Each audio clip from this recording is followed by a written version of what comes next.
spot. Go ahead, Kima, blow that spot up. That's Kima's little question. Yeah. No, my question is, how did Total get together? Not how we met with Bad Boy, but I'll answer. We met Puffy through a personal friend of his. Her name was Kathy Dukes.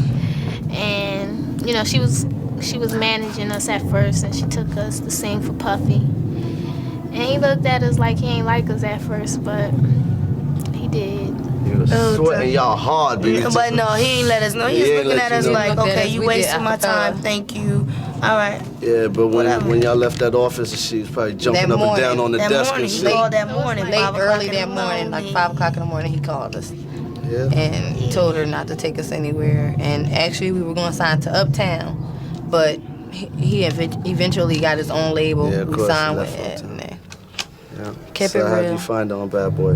Being on some bad girls on Bad Boy. Tight, it's dope. Honored, blessed. Yeah, very blessed. Yeah. Thank God. Kim, what you say, home? What's up, lady? What's up, boo? What's up, Mom? Love you. Yo, this is Keisha. We gonna take it down. Now tell me, y'all are on the first and the second volume of New Jersey Drive, correct? Yeah. Who is the producer that worked with y'all? Nasheem and Puff Daddy. There it is. Now the first video is going on now. How's it feel to see your dream coming through, doing all the interviews and all the promotional tours and all that good stuff? It feels good. It's like I never thought I would be here. Now that I'm here, I'm about to take it to another level. That is most definite. I mean, I hadn't heard your record yet, and people were saying, yo, Total, man, you gotta check that out. And when I did, I was like, all right, these girls are definitely doing their own thing. Now, your album is dropping a little later in the year. What can we expect from that? Flavor, just mad flavor. It's gonna be like flavor beyond flavor. Flavor much. It's gonna be whatever. Can you give us a little idea of what some of the songs might be? You know, some of the subject matters, if you're gonna touch on different things? Well, we're not gonna give you too much of an insight because we want you to anticipate. So definitely it's gonna be universal. It's gonna be something that everybody can pertain to, you know. It's gonna be something that everyone's going through, has gone through, or whatever. Total was a cornerstone of the 1990s hip-hop soul movement and remains one of the most successful girl groups to emerge from the Bad Boy Records roster. The group, consisting of Jakima Rayner, Keisha Spivey, and Pamela Long, formed in Plainfield, New Jersey in 1994. Kima and Keisha were friends who decided to start a group after Keisha heard Kima singing a Mariah Carey song. They were introduced to Pamela Long by a local producer, though Pam was initially hesitant because she wanted to pursue a solo career. The trio was discovered by Kathy Dukes, who became their manager and introduced them to Sean Diddy Combs. Although Diddy appeared uninterested during their first meeting, he called their manager at 5 a.m. the following morning to offer them a contract. They were first introduced to the public by singing the hook on Notorious B.I.G.'s classic debut single, Juicy, in 1994. Total became known for a streets meets soul aesthetic that blended smooth R&B harmonies with gritty hip-hop production. Total would receive the nickname the Female Jodeci. They didn't come out with the traditional sweet girl group look. They had dark lipstick, leather, fur coats, street-inspired sexy no apology fashion, a tough grown woman attitude. Just like Jodeci, they looked rebellious, not polished or pop-friendly. The sound that they had blended raw emotional R&B vocals, hip-hop production, and gritty urban storytelling. Songs like No One Else, Do You Think About Us, and Sitting Home had that same pain meets passion energy Jodeci was known for, but from a female perspective. Their breakout moment came in 1995 with the release of Can't You See featuring Biggie Smalls. The song blended smooth R&B vocals with hardcore hip-hop production, perfectly reflecting Bad Boy's sound at the time. The record was a hit, and Total instantly stood out as something different. Fly, edgy, and unapologetically urban. In 1996, Total released their self-titled album, Total. The album was a major success, going platinum and producing multiple hit singles. Can't You See, Kissing You, No One Else, and Do You Think About Us. Kissing You became their biggest crossover hit, showcasing their softer side while maintaining their bad boy edge. Total had something few groups did. They could dominate both club records and love songs. At their peak, Total was everywhere. MTV and BET heavy rotation, magazine covers, award show appearances, and touring with major bad boy acts. As mentioned before, they were often described as the female counterparts of Jodeci, but with the hip-hop polish that made them uniquely bad boy. However, behind the scenes, cracks were forming. The group was heavily controlled by the bad boy machine, and like many artists of that era, contractual and financial issues became a problem.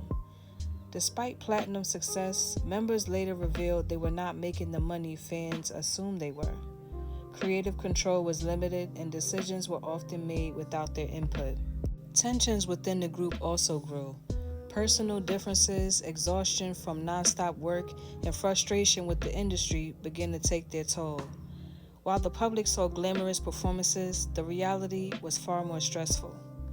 In 1998, they released their second album, Kima, Keisha, and Pam. Musically, the album was more mature and personal, with standout tracks like Trippin', Sitting Home, and What About Us. While the album performed respectively, it did not match the explosive success of their debut.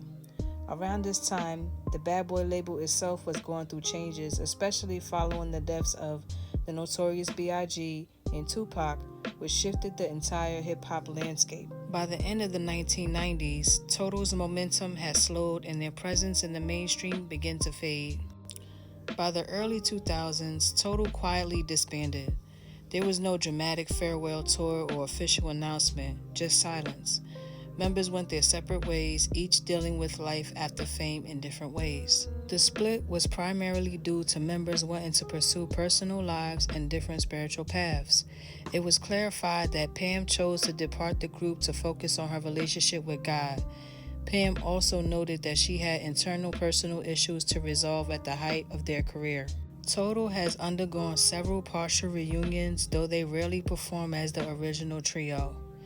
Keisha married Omar Epps in 2006 and has focused largely on her family.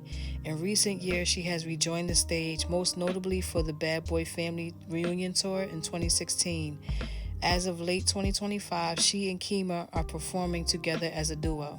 Kima has been the most consistent member in maintaining the group's legacy, having performed in various iterations of Total over the years. Shows with her because she was working on her, she wanted to do her solo project and stuff like that. So they wouldn't book her without another original member. So she asked me would I do a show with her in Wembley in London, and I was like, of course, like if this helped your solo career, if this helps you out, I would definitely do it. And then always wanting the group to get back together. I also saw that as an opportunity that, hey, maybe this will break the ice for us to get back to getting back together. And it actually did for a short moment. The three of us graced the stage for the Bad Boy Reunion Tour, which was everything. Sure, I remember that. And now we're going our separate ways again. Well, how does it keep doing that then? I wasn't afraid to not be a part of all of that. There was other things I wanted to accomplish in my life. I got married. I had kids. I went to school, and it was just the only thing I wish that we could have just sat down and just talked, because we let all that time pass and it was really over nothing. But that just never happened. I just felt like I was taking the journey I was supposed to go on. And I wasn't gonna ponder on it too much. You know what I'm saying? There would be times where, and of course, I tried, to work whatever the issue was out with the girls and stuff like that. And Puffy wanted us to work it out, but it just wasn't happening at the moment. So I just moved on, and I've lived a good life, and it's been all good. And I don't feel like it was so much that I turned my back. I felt like, it turned its back on me, you know what I'm saying? And I was just going to move on. You know what I'm saying? Like, I wasn't going to, it was just a lot of stuff going on that I was like, I'm not going down with this ship. I'm gonna move on. I'm gonna move on a good note. And that's just where I was at with it. Pam transitioned into gospel music and ministry, serving as a worship leader in Detroit. She released solo music, the single Why, in 2019, and appeared on the reality show BET Presents The Encore in 2021. In late 2025, she remains focused on her spiritual path and has opted out of recent group performances. Of the fact of of I didn't like confrontation. I'm not like I don't want to have conflict, and that's not something that's realistic all the time. It's not. And conflict is not. It's not like I'm coming in. If you're not coming in with malice, deception, or any of those things, but sometimes you're gonna have to say stuff that's not agreeable. So it's just like, yo, look, I'm pretty sure, like at the end of the day, it's just like, dog, okay. But for me, it's just like, yo, I'm rocking, I'm going, I'm rooting for y'all. You know, don't get me wrong. Did I have my moments of when I found out, like it was just like, even though I was just like, all right, cool, I'm cool. Did that thing hit me like boom? I was like, oh. And it was just like I had to check myself, like, okay, am I really happy? Am I really happy for them going forward? You know what I mean? Without Pamela? Because for one, Pamela didn't make Total. Neither did Puffy, nor did this one or that one. Nobody made Total. 3 girls, 3 women that was put together, came together by the grace of God and became Total. But without one another, it shouldn't be that you can't go on. That makes no sense because that's too much dependence on one person. So it's just like, for me, it's just like, they don't need me to rock out. They don't, because they had the gift. They had what God gave them before I even came in. So it's just like, do we add to one another's life? Absolutely. But to take that fullness and be like, oh, because one is not there, then the other 2 can't rock. Absolutely not. I think that that's wrong. And I had to come to the realization of those things in my own life is that, yo, look, I don't make anybody. God created me. God created me, and people don't make me either. And that's something that I'm still working out within my own self to be like, yo, if somebody with me or they not, as long as I got God and as long as I got Christ Jesus, I and the Holy Spirit, I'm good. I'm good. Yeah. Despite their relatively short run, Total's impact remains undeniable. They helped define the 90s R&B hip-hop fusion, paving the way for later groups and artists who blended street imagery with soulful vocals. Their look, sound, and attitude influenced an entire generation of girl groups and female R&B artists. Today, Total is remembered as one of Bad Boy's most important R&B acts, a group that had the talent, the hits, and the moment, but ultimately became another example of how the industry can uplift artists just as quickly as it leaves them behind. We love you, Total. I was like, that's our hit. Yeah, we were really excited. My daughter actually called me and she was like, Mom, the song is going viral. Then the next following week, was it like a week? Yep. Meg Thee Stallion was doing it. And so, you know, for us to be 30 years in the game and have our music celebrated in such a way like this is just, it's a beautiful thing. It's a blessing. It is a blessing, and I love it too because you both have that same energy. When you walked out here, I'm telling you, everyone was like, oh my gosh. Yeah. I mean, because you've been balancing so much. Family, your husband, the other half of the Epps family. My better half. You're the better half. He was on the show and we were talking about you because families meant so much. And, and I mean, not that men don't have this same challenge. There he is on the show. Listen. My man. Listen. But I'm going to be honest, not that men don't have that same challenge, but we are pulled in this different way when we're trying to balance a career, being out there, and then being there for our children. Women, we can wear multiple hats. Yeah, we can wear, but we feel the pressure of it. We do. And, you know, it's always been a challenging thing. I've always saluted women who decided to just really focus on the career. Not to say that they didn't have the balance, but, you know, I decided to stay home, and we moved to LA. And so LA, it gets very busy with that whole type of, you know, Hollywood lifestyle. And I just wanted to make sure, Omar and I wanted to make sure that our kids had a perfect balance of just love and guidance, you know, not out there in the world like that. And so for us, what? No, I mean, I'm saying because you are a great mom. Oh, thank you, Tina.